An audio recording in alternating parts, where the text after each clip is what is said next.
¿Cómo están, estimados hermanos y amigos? Dios les bendiga, qué gusto saludarlos. Los saluda el pastor Mauricio Navas, anfitrión de este programa Visionarios, donde estamos cotidianamente presentándoles a ustedes para su consideración, análisis y posiblemente le anime a usted en la vía de servir a Dios, en la vía de servir al prójimo, a través de aquello que los hermanos que son invitados a este programa comparten con nosotros, esas experiencias espirituales, esa revelación que muchas veces llega al corazón del hombre con una pequeña idea, pero que Dios se encarga de cultivar, Dios se encarga de desarrollar en nuestra vida, y de repente estamos ahí trabajando arduamente para llevar a cabo o volver una realidad la visión que Dios ha puesto en nuestro corazón y en nuestra mente. En esta oportunidad vamos a presentarle a nuestro invitado. Es una persona muy especial, es el pastor José Luis Magallanes.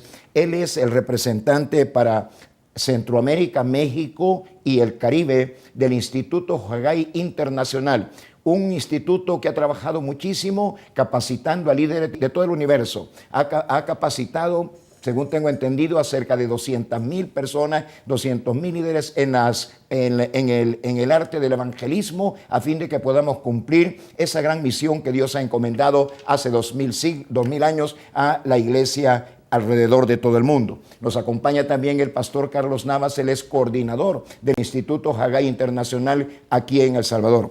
Bienvenido, hermano José Luis. Muchas gracias, muy buenos días. Pues es un verdadero gusto estar acompañando aquí a los pastores.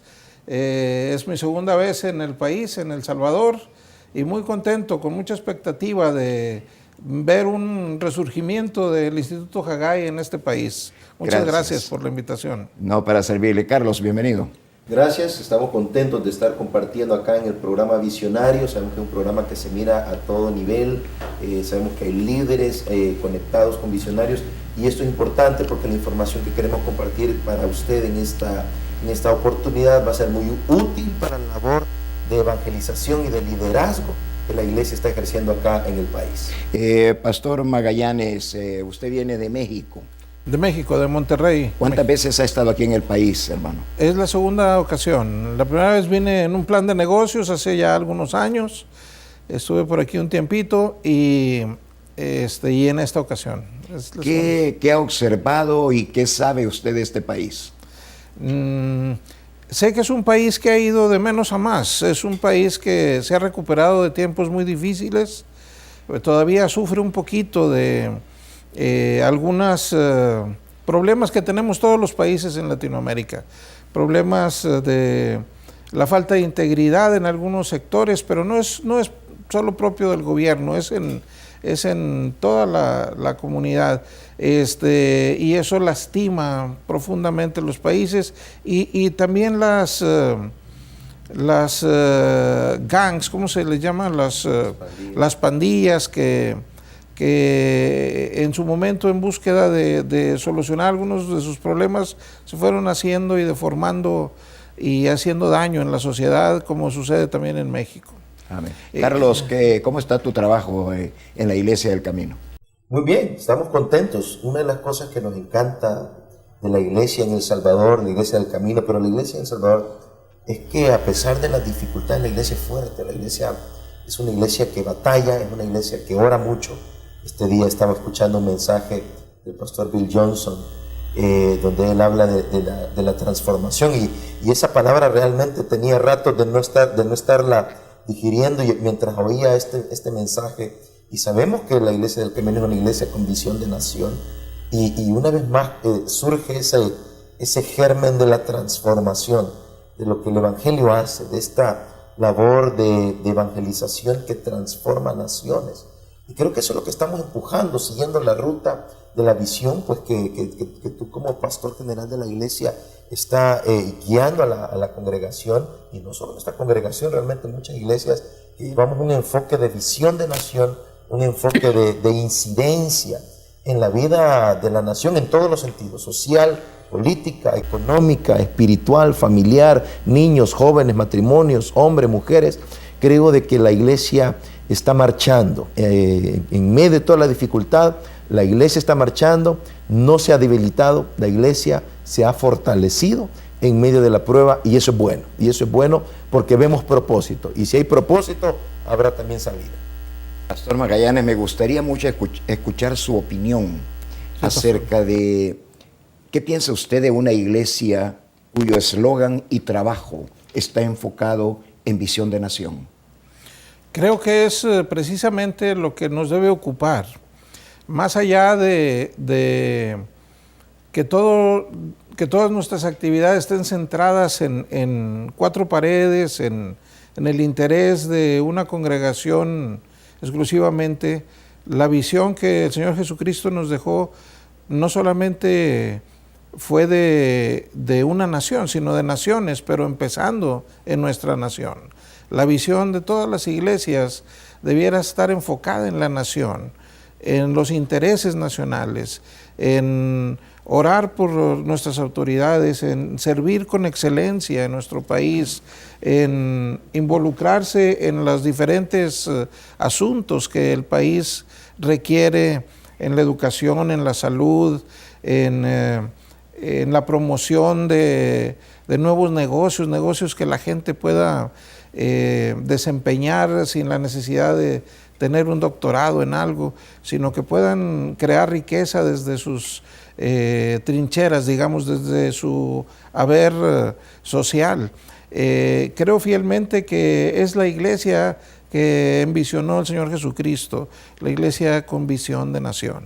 ¿Cree usted que la iglesia en cualquier parte del mundo, nuestro país, México, que es el país de donde usted nos visita, Centroamérica, el Caribe, Sudamérica y muchos países del mundo, tenemos un déficit en ese tipo de visión que usted ha descrito muy bien, que Jesús la concibió no como una iglesia solamente localista, aunque tenemos que trabajar para la gente local, para nuestra Jerusalén, llamémosle, ¿no? Pero también con una visión más amplia.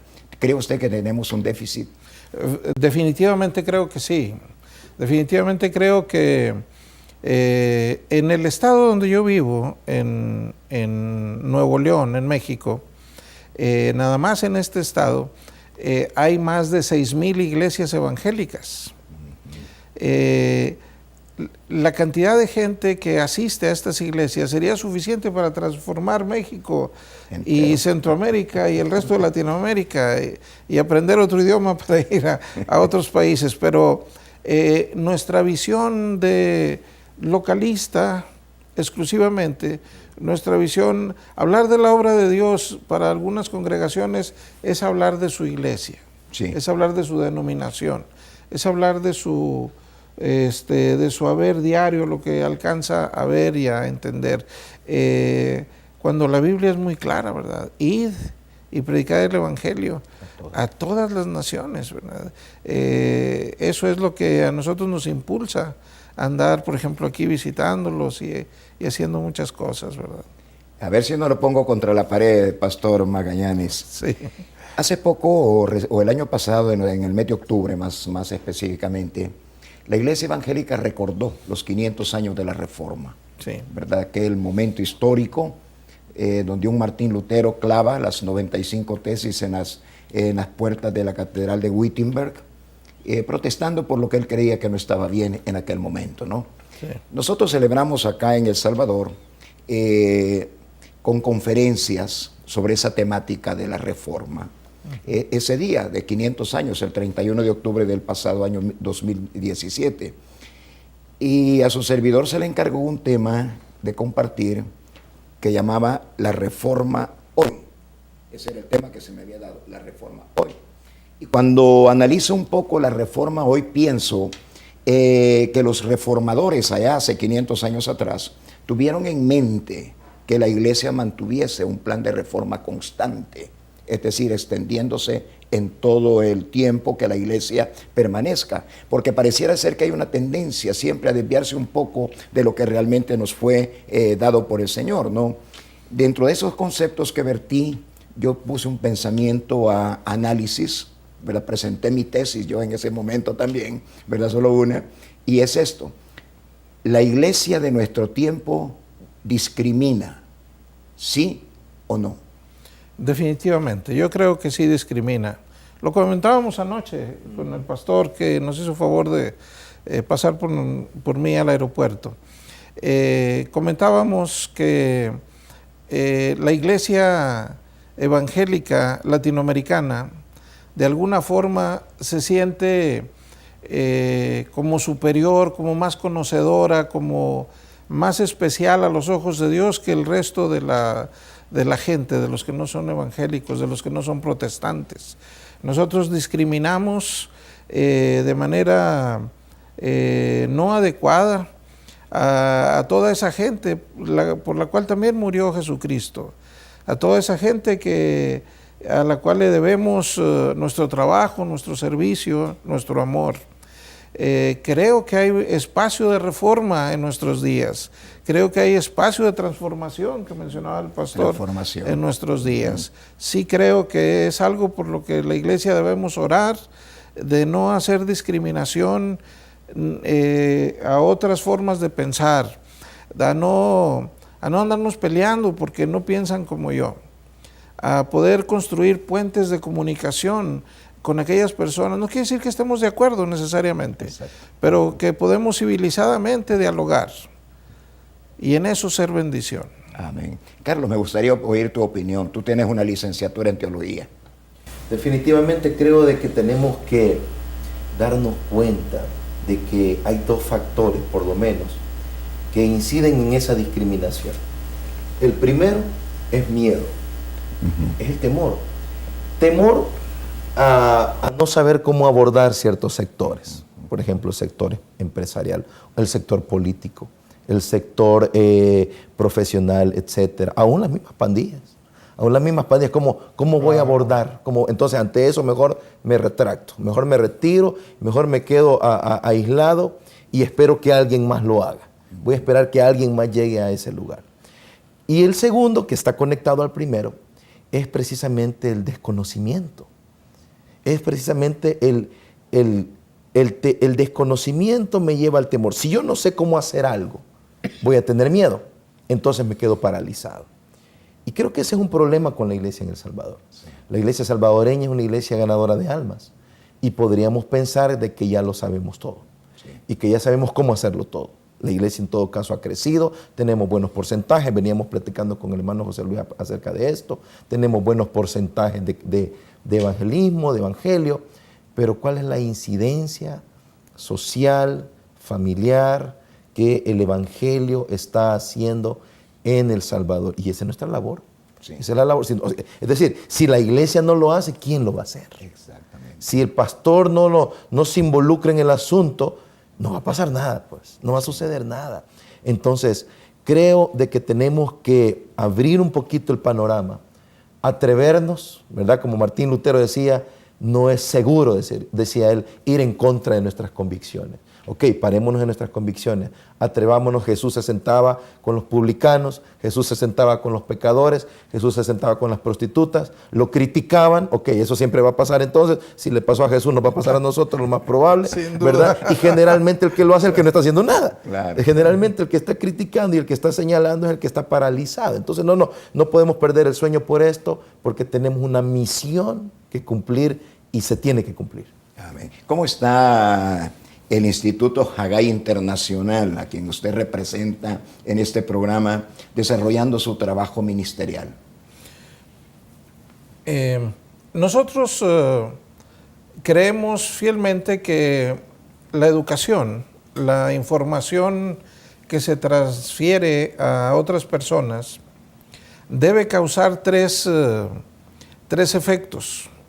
Debe mejorar el conocimiento de la persona que recibe nueva información, debe mejorar su conocimiento, debe mejorar sus habilidades y debe mejorar su actitud. Estas tres cosas deben suceder cuando se recibe un seminario, un curso. Por tanto, es transformador.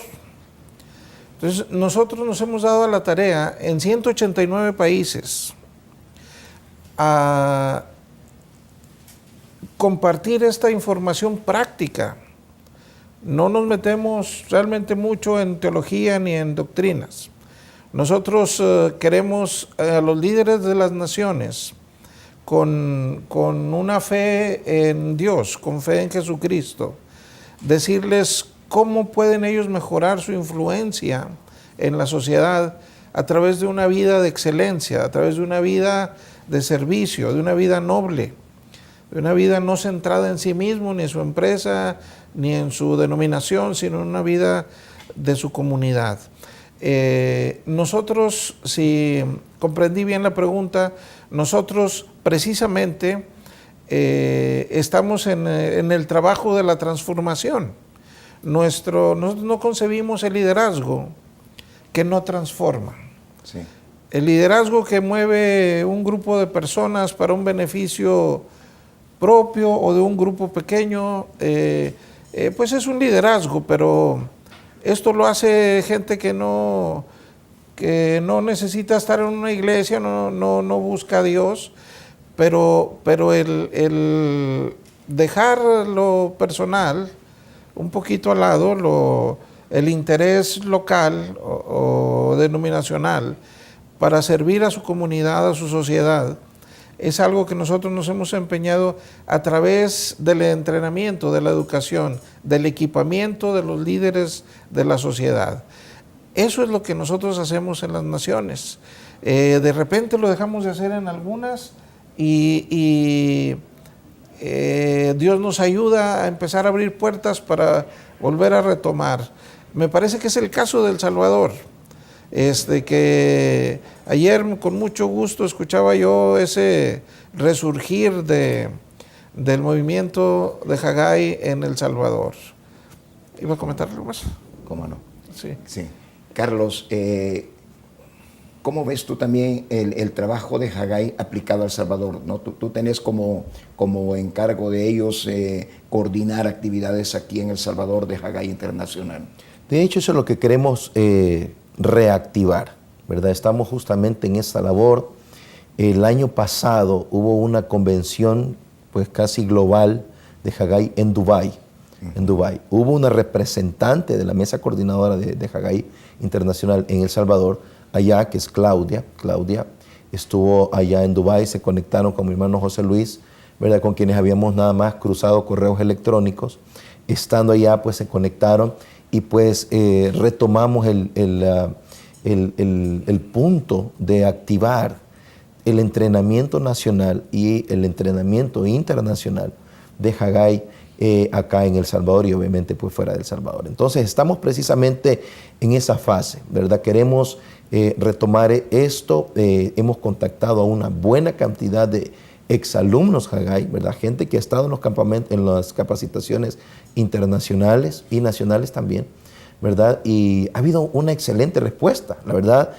Vamos a tener reuniones con ellos, ¿verdad? Para replantear una agenda, reorganizarnos. Estamos en esta fase de reestructuración, ¿verdad? Porque hay algo que la experiencia de Haggai trae, y es eso, es decir, no solamente en la capacitación en sí misma. Haggai es una experiencia. Es una experiencia. En lo personal, Haggai para mí es un antes y un después. Uno es cristiano, uno es pastor, uno es líder en la iglesia. Y uno asume que está haciendo evangelismo y de hecho lo estamos haciendo. Y uno asume que está evangelizando. Pero yo recuerdo cuando estaba cerrando ya un ciclo de clases allá en Maui, donde tuvimos la oportunidad de estar, que es el ciclo de clases donde se hace ese compromiso al evangelismo. Y entonces este hombre que era un pastor líder de Singapur, una tremenda sabiduría, tremenda revelación, un hombre con visión de nación. Y él termina ya su ciclo de 3, 4 días de charlas enteras, de días enteros de charlas con él. Y él dice, debemos vivir para ganar cada día un alma más para Cristo. Y esa frase a mí me caló, así. Un alma más para Cristo. En ese tiempo estábamos desarrollando, si te acuerdas, el proyecto que desarrollamos en los penales. Ajá. El proyecto. Y yo tenía conflictos en los penales. Mi conflicto era que de repente yo tenía un hombre que estaba ahí porque había abusado sexualmente de una mujer. Uh-huh. Y yo decía, este hombre, si hubiera tenido a mi hermana enfrente, quizás hubiera abusado de ella. Uh-huh. O a mi esposa. Uh-huh. Yo tenía un conflicto a veces en esto. Yo tenía un conflicto a veces cuando compartíamos ahí en los penales. Entonces, cuando este hombre termina diciendo, debemos vivir para traer cada día un alma más para Cristo, mi mente se trasladó desde Maui hasta el penal de Mariona. Y yo dije, Dios mío, es cierto. Esa es nuestra labor. Y terminó la clase y fui a hablar con este hombre y yo le dije, usted no tiene idea de lo que esa frase ha significado para mi vida. Entonces, a eso es a lo que voy. Es decir, somos cristianos, somos líderes y somos pastores y hacemos evangelismo.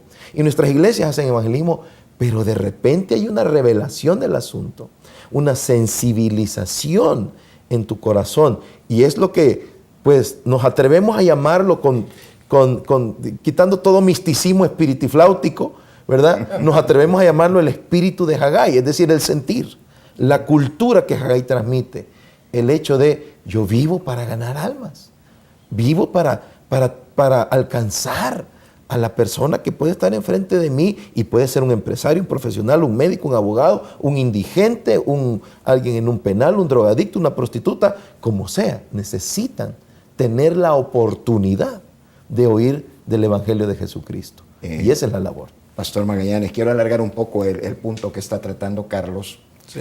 porque quizá lo que tú has dicho tiene mucho que ver con el compromiso que cada quien tiene para con Dios y con su vida cristiana. Sí, pastor. Después de todo compromiso, ¿qué es? Yo lo veo como sujetar mi voluntad a la voluntad de Dios. Desde el momento en que yo comienzo a discriminar personas, pienso que no estoy teniendo compromiso con Dios. Tengo razón en esto, Pastor Magallanes, es decir, la iglesia como que no tiene un pleno compromiso con el Señor. Pareciera ser que muchas veces la iglesia está como acomodada a la idea de que es receptivo, no activo. Es decir, receptivo en el sentido de que dame esto, dame acá, dame dinero, dame trabajo, dame educación, dame, ¿no? Pero que no es mucho lo que tiene que dar. Sí, definitivamente creo que el trabajo del Instituto Haggai, de Haggai Internacional, igual que en las iglesias en nuestros países, sus resultados tienen que ver mucho con el compromiso que las personas toman en estas instituciones. Nuestro compromiso, ¿con quién? Uno puede ser así muy espiritifláutico. espiritifláutico y decir, no, es que mi compromiso es con Dios. Sí. Y esencialmente así es, pero cuando el líder de la institución es la persona que pone el ejemplo, la persona que está al frente de una manera que no le deja espacio al que lo sigue para dudar. Nuestros líderes realmente impactan nuestra vida. Mire usted la frasecita que en Maui impactó al pastor Carlos. Y hay un momento en cada una de las sesiones que ya en 10 años de estar al frente de este ministerio en estas 22 naciones que nos toca representar al instituto, me doy cuenta que pequeñas cosas hacen que los líderes digan, es que eso que dijeron, justo esa parte, que los mueve a tener el compromiso, los mueve a tomar un compromiso con sus líderes y por supuesto con Dios. Nuevamente, sí creo que está directamente relacionado con el compromiso sincero que adoptan las personas que se involucran en un ministerio, llámese iglesia local, llámese este ministerio del Instituto Haggai en las naciones, que no es una iglesia. Nosotros fortalecemos a las personas para que sirvan junto con sus pastores en sus naciones. Y sí, el compromiso, el tomar una responsabilidad personal. De hecho, el Señor Jesucristo no le dejó ese compromiso a los gobernantes, se lo dejó a su iglesia.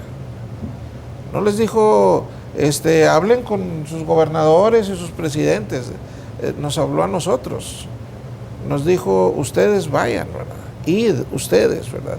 No fue una instrucción como que piénsenlo, organícense. No fue una instrucción directa, id, ¿verdad? Una acción de ir. Y en su oportunidad, durante esta charla, quisiera tocar el tema de el compromiso también se alimenta de los resultados. Si uno tiene un compromiso y está apasionado, pero nunca ve sus resultados, se va disminuyendo. Pues sí, tengo ganas, pero no veo que haga nada. Entonces hay que tener muy claro, como en las empresas, en los negocios, los medidores, los indicadores de desempeño. Y los de la iglesia, y sé que muchos amados, muy queridos amigos y hermanos cristianos no están de acuerdo, pero debiéramos medir la salud pública, la educación pública, el bienestar, el nivel de vida de nuestras naciones, debiéramos medirla como efecto del liderazgo cristiano en las naciones. Pastores y hermanos y amigos me han dicho, pero nosotros no controlamos eso. No, tenemos la influencia. Hablamos mucho de la unción y el poder del Espíritu Santo que está con nosotros. Cantamos bonito en nuestras iglesias y lo demás. Pero hay que llevarlo a la práctica allá afuera. Allá cuando vemos que hay una necesidad, hay que trabajar por esa necesidad. Hay que involucrarnos, hay que poner nuestras manos, nuestros cerebros a trabajar. No es repitiendo solamente las cosas que necesitamos volver a escuchar ciertamente, pero no es solo el domingo en la mañana en la iglesia o en alguna hora del día, sino es afuera, es yendo como nuestros gobernantes, decirle cómo te puedo ayudar, cómo te puedo servir, cómo te organizo para que mejore. Un economista de apellido Todaro decía que el nivel de vida es la capacidad del ser humano de disfrutar de su existencia. ¿Qué tanto disfruta el pueblo salvadoreño de su existencia? ¿Qué tanto disfruta el pueblo mexicano de su existencia? Cuando hay como el 50% de la gente viviendo abajo de una línea que le llaman los economistas de absoluta pobreza en México. Estas cosas alimentan y fortalecen el compromiso de las personas cuando ven que está dando resultado. Nosotros como líderes tenemos que ayudarlos a poner esos medidores de desempeño, decir, ¿cómo está la salud pública en la ciudad de San Salvador? Pues tiene esta medición. ¿Qué vamos a hacer la iglesia para que esto mejore? Y se empieza la gente a pensar y a hacer cosas para la salud, para la economía, para las diferentes áreas de la vida. Cuando la iglesia ve que esto mejora y se le dice, mira, tu labor hizo esto, ¿verdad? Se retroalimenta, ¿verdad? En fin, no pudiera alargar ahí.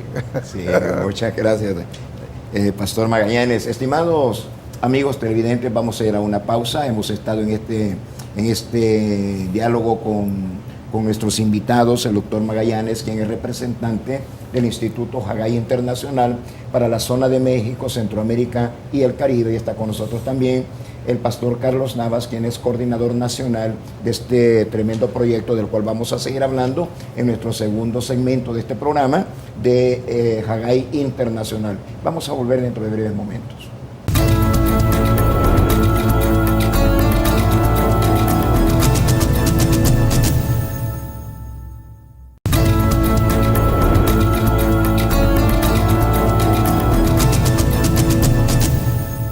Bien, estimados hermanos y amigos, estamos de regreso después de esa pausa. Hemos compartido con ustedes algunas informaciones que son sumamente importantes en el desarrollo de nuestra visión como Iglesia del Camino, pero donde también estamos invitando a usted a participar.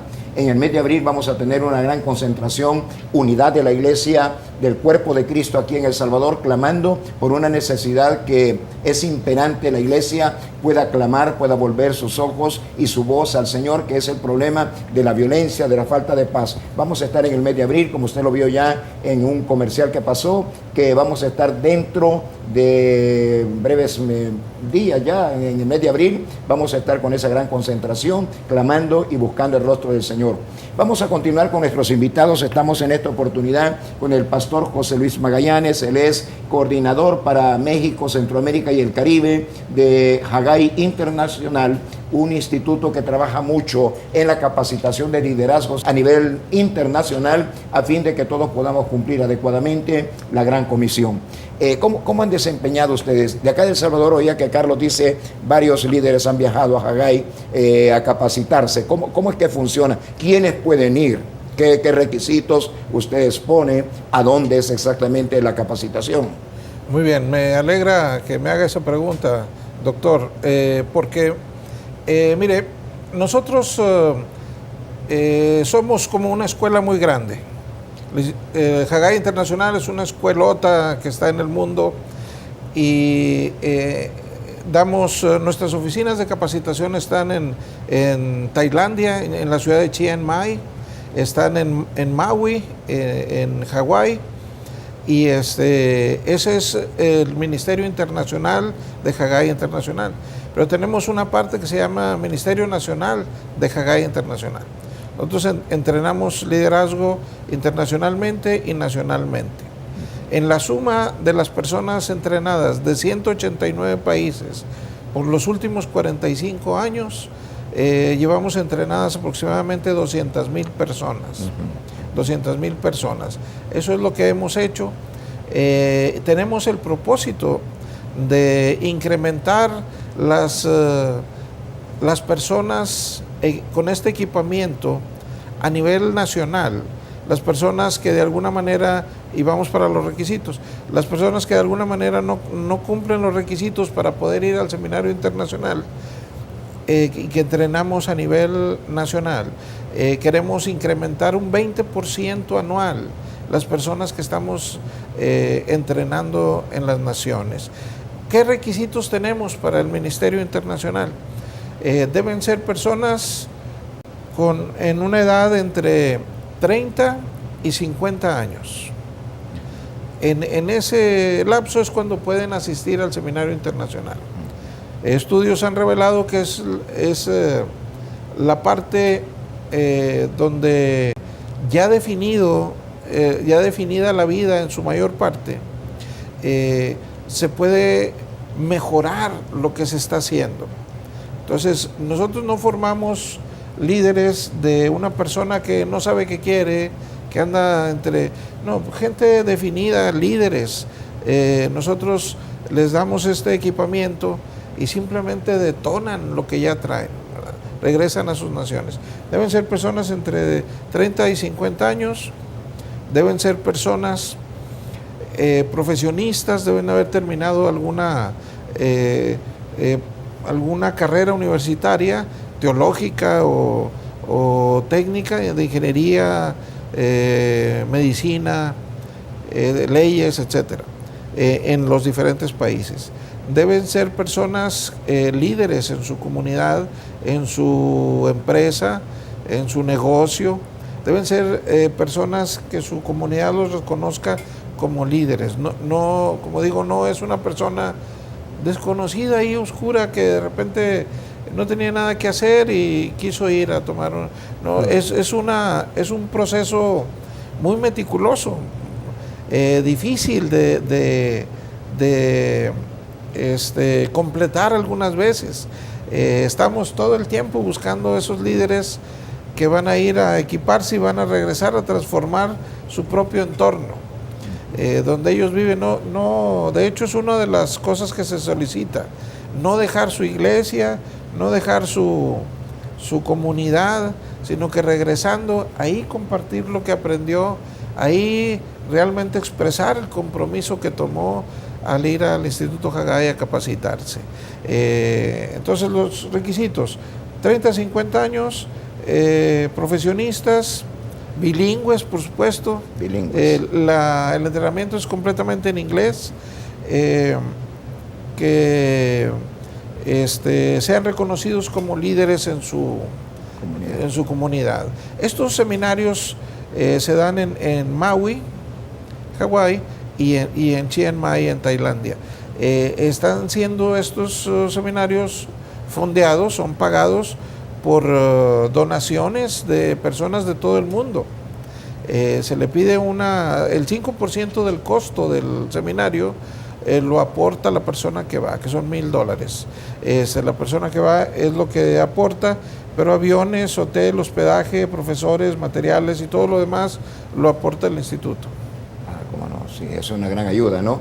Tú fuiste a capacitarte a Hawái. Estuvimos allá en el 2013. Fuimos a Maui con muchas expectativas. Es intenso, la verdad. Mucha gente piensa que que fuimos a Hawái, mucha gente, aún cuando entré allá en migración a los Estados Unidos, cuando íbamos ya en ruta para Maui, me dice el señor agente de migración, a Maui, me dice, sí, voy a un seminario, sí, así dicen todos, me dijo él. Pero en realidad así es intenso. Sí, el asunto comienza a las 6:45 en la mañana, termina a veces a las 8 de la noche y luego hay que reunirse para preparar presentaciones con todo el grupo de estudiantes y compañeros. Es una tremenda experiencia. Mi esposa, Rosario, fue en el año 2015 o 2014 también a Maui. Y la verdad es una experiencia, no solamente es la capacitación en sí misma, es la experiencia de compartir con gente de diferentes naciones. En el grupo donde yo estuve habían representantes por lo menos como de 20 naciones. Y gente de Nepal, de Egipto, de Pakistán, de la India, bueno, algunos de Latinoamérica, obviamente. Y ese compartir, por ejemplo, yo recuerdo que estábamos con un amigo de Pakistán y él me decía, mira, yo tengo un instituto bíblico, me decía, pero no tengas la idea de un instituto bíblico como que tú tienes en El Salvador. No, un instituto bíblico en Pakistán es otra cosa. Sí, es otra cosa, es decir, estás ahí con 2, 3, estudiando la Biblia, la teología, muy suave todo, sin mucho movimiento, porque la vida está de por medio ahí. No es nada más un asunto de preparación, es la vida está de por medio ahí. Entonces, es interesante escucharlos. Recuerdo, por ejemplo, cuando hacemos el Foro Internacional de Evangelismo, donde presentamos lo que la iglesia hace, por ejemplo, nosotros nos tocó hacerlo, lo que la iglesia ha hecho en Latinoamérica. Recuerdo que un doctor de la India, un hombre con un liderazgo muy fuerte, levanta la mano y dice, si ustedes tienen tantas iglesias en América Latina, tienen tantos porcentajes de cristianos en América Latina, tienen tantas escuelas cristianas, medios de comunicación, profesionales cristianos, ¿por qué mejor no vienen a la India y nos ayudan? Callados todos ahí. Todos nos quedamos paralizados, callados, porque nos damos cuenta de que tenemos mucha responsabilidad en América Latina, tenemos demasiado como para no hacer más. Dios ha dado muchísimo a América Latina, definitivamente. Tal vez en unos países más que en otros, ¿no? Pero Dios ha dado mucho a América Latina.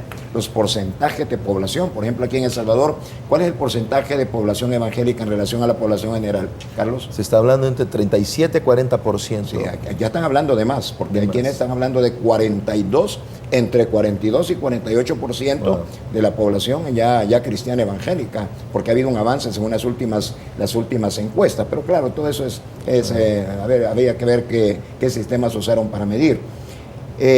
Pastor Magallanes, en el monitoreo que ustedes hacen, ¿tienen algún tipo de monitoreo en primer lugar?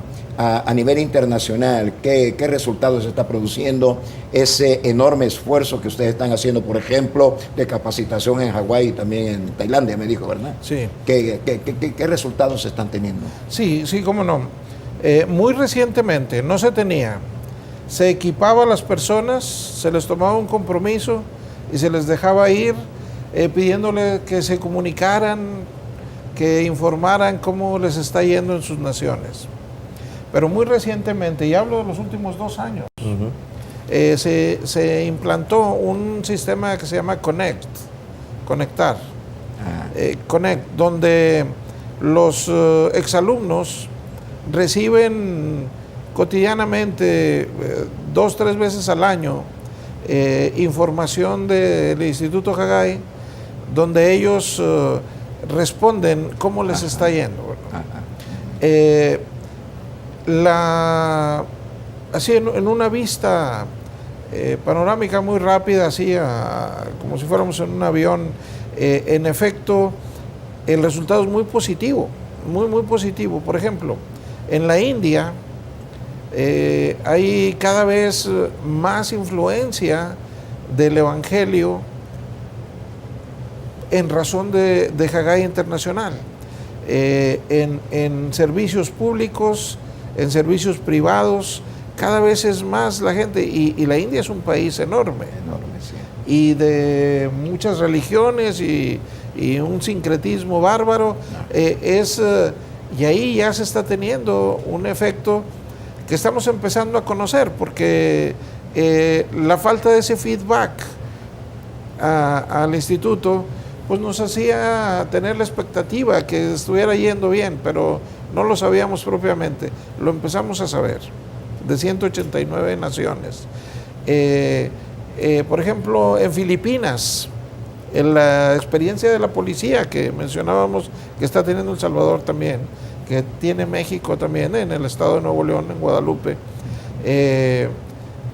la policía está viniendo a Cristo en toda la nación, a través del ministerio de Haggai Internacional. En Brasil está teniendo un crecimiento tremendo en las iglesias.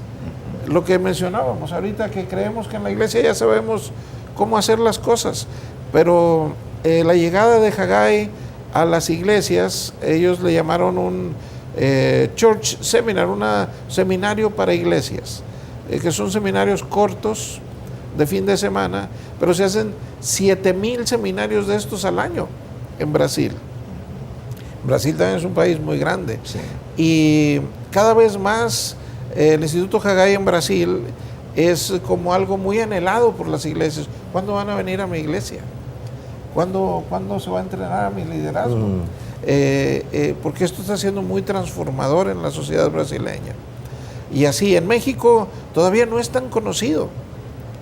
En México se tenía como un país, pues no satélite, pero sí un país dentro de los países de Latinoamérica, un país más que se le visitaba. Hasta en mi tiempo no había tenido alguien dedicado al país. Y ahí vamos avanzando, sobre todo en el norte de México, pero en el sur ha surgido un liderazgo enorme de Haggai Internacional.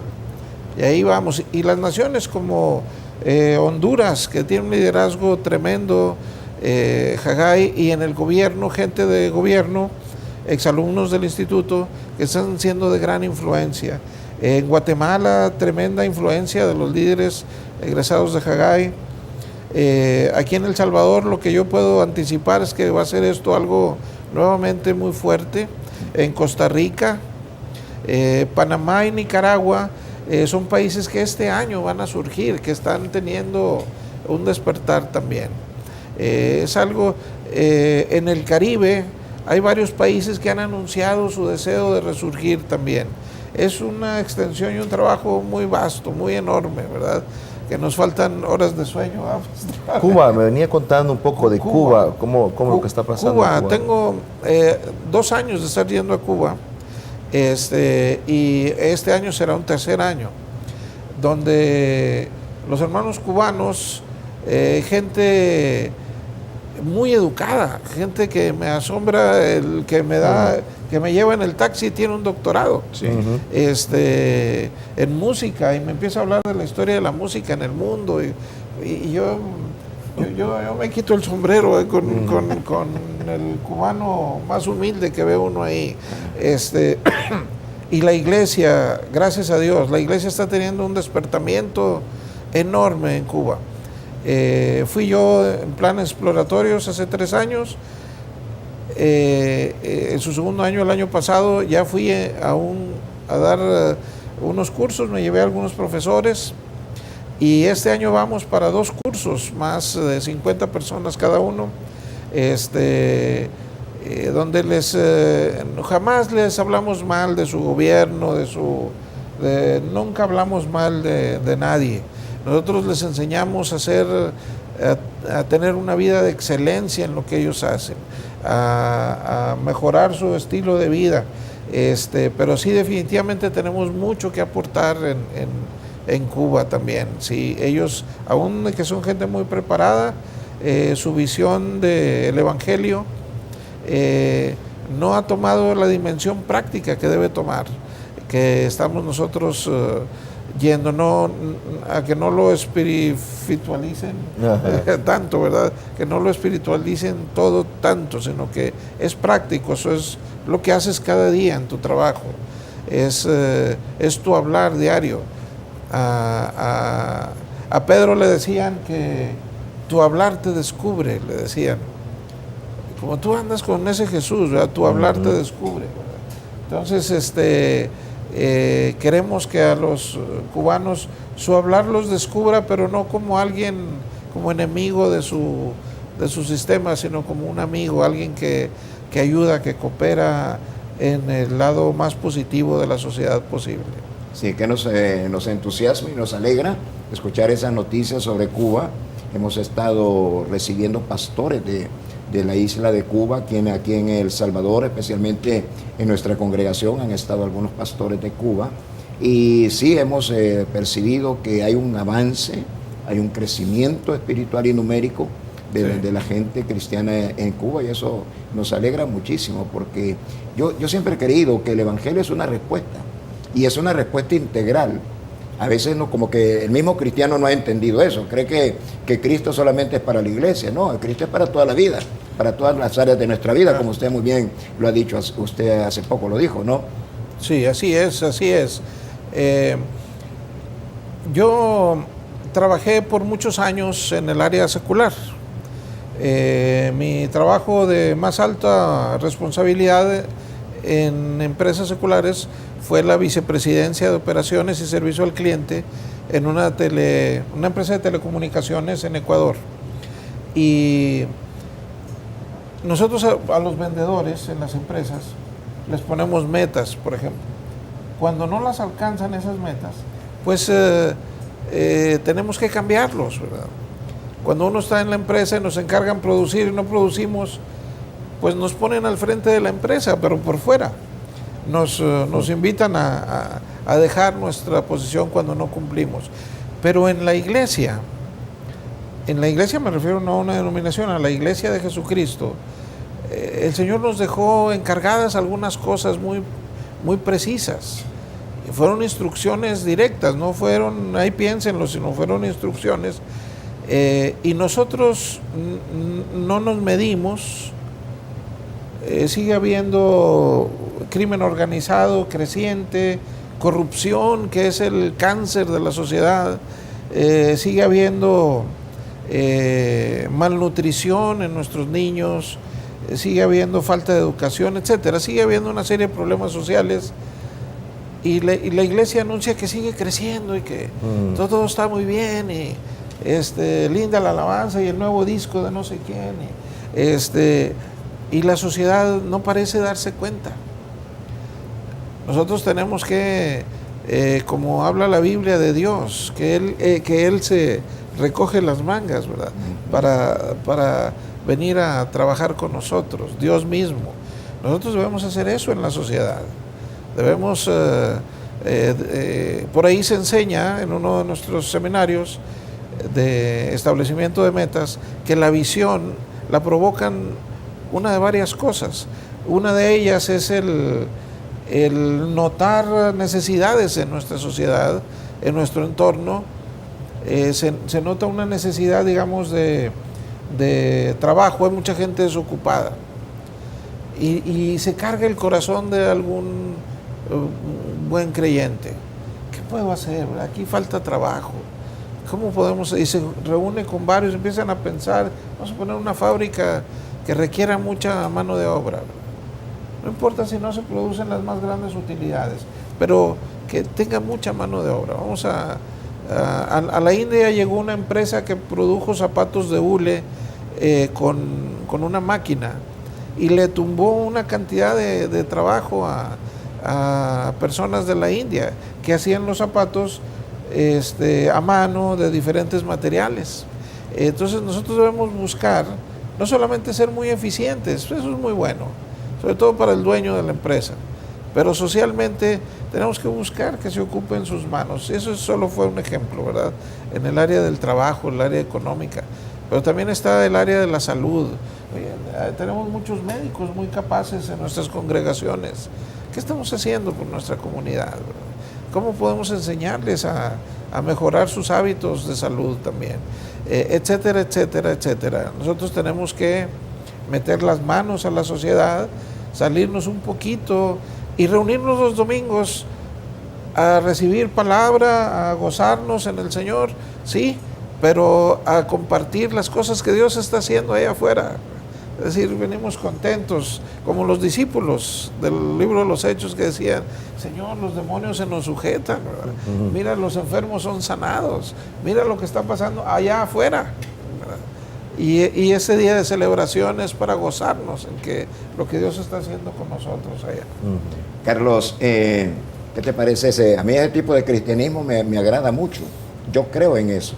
Y como dije al principio del programa, creo que la iglesia tiene un déficit en este sentido, ¿verdad? ¿Cómo ves tú ese tipo de iglesia en nuestro país? Creo que es necesario, si nosotros no traducimos la experiencia de la iglesia a la vida diaria, no nos va a servir de mucho. Es decir, todo lo que puedo experimentar en el servicio el domingo o la reunión en la iglesia, yo lo veo de esta manera. La iglesia, el culto, la reunión de oración, etcétera, la adoración, la alabanza, ese es un lugar seguro para nuestra fe. La iglesia, en ese espacio de culto, me permite desarrollar mi fe con libertad. No lo puedo hacer así en el trabajo, no lo puedo hacer así en la calle, no lo puedo hacer en el bus, quizás no lo puedo hacer ni en mi casa. Pero en el culto sí. Ahí puedo levantar mis manos y puedo llorar si quiere, puedo descargarme, tirarme al suelo, rogarle al Señor. El culto es un lugar seguro para nuestra fe. Y nos reunimos con más gente que comparte esos principios y estamos en la batalla. El culto es un lugar de fortalecimiento. La palabra viene y fortalece mi fe. La adoración y la alabanza trae frescura a mi corazón, su presencia, la presencia de Dios, etc. Pero si toda esa experiencia no la traducimos a la vida real, no va a servir de mucho. No nos va a funcionar. Porque la gente no vive en la iglesia. La gente no vive en un culto. El culto tiene una hora de inicio y tiene una hora de final. Y nos vamos. El pastor no va conmigo, el director de alabanza no va conmigo, mi líder de discipulado no va conmigo, etc. Vamos a la vida real. Y si toda esa experiencia no se traduce en una vida donde reflejemos el carácter de Cristo como discípulos, con una vida de compromiso cristiano, no nos va a funcionar. Y es lo que ha pasado en los avivamientos históricos. Yo he estudiado, creo que todos los avivamientos históricos. Y todo se limitaba a lo que pasaba en la iglesia. Todo se limitaba a eso, a lo que pasaba en el culto. Y ahí tenemos las grandes campañas con grandes hombres y mujeres de Dios, que no dudamos que eran hombres y mujeres de Dios. Pero que cuando ellos murieron o sus ministerios pasaron así de simple, todo se fumó. El gran avivamiento de Gales, por ejemplo, uno de los avivamientos que afectó a casi todo el mundo. Evan Roberts, un joven minero, liderando este avivamiento, agotado física y emocionalmente, se recluye, se aleja, se va a la montaña y hasta ahí llegó el avivamiento. Sí. Porcentaje de cristianos en Gales ahorita, menos del 2%. ¿Qué pasó? Un lugar donde el fuego explotó, ahora tenemos un menos del 2% de cristianismo. ¿Por qué?